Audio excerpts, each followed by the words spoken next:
This question belongs to algorithm subject and was asked in GATE CSE 2014 Set 3.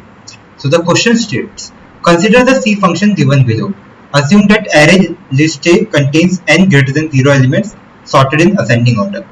So we have the array sorted in ascending order, let us suppose from 0 till x are the elements and index are 0 till n minus 1. Int process, let us suppose from x to y such that y is greater than x. Okay.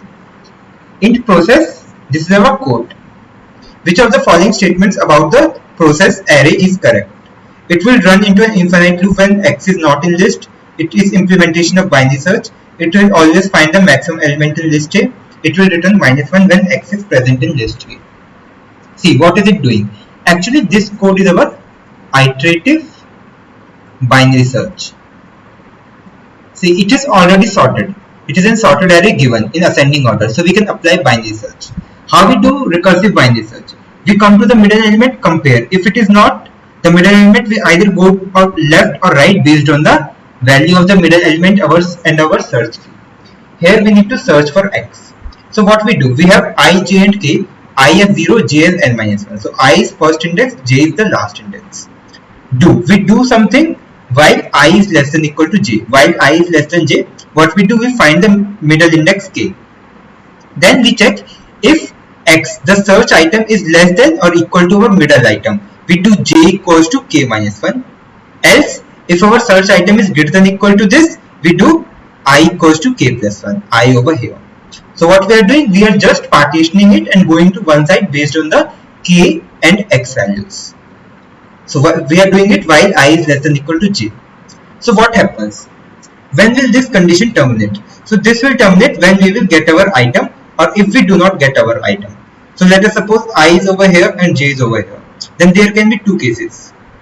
This is our item x and this is not x. So this is x and this is not x. If this is x, then what we do? Then this condition evaluates to true and we do j equals to k minus 1. So j comes over here and I equals to k plus 1. So I goes over here. And now this condition becomes false. Because this both evaluates to true because there is equal to in both.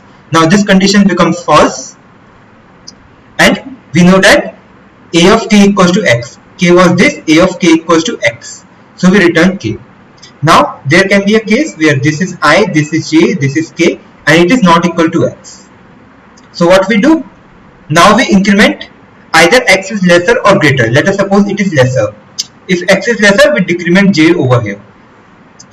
Now this condition is false as only one can be true.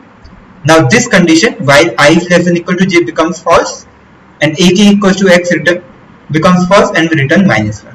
Thus if we found that item, then I move forward than the j and we return the item a of k. Return the index k, which is the correct index. If it is not found, we return -1. So it is actually the correct implementation of binary search. So correct answer is option B. It is an implementation of binary search.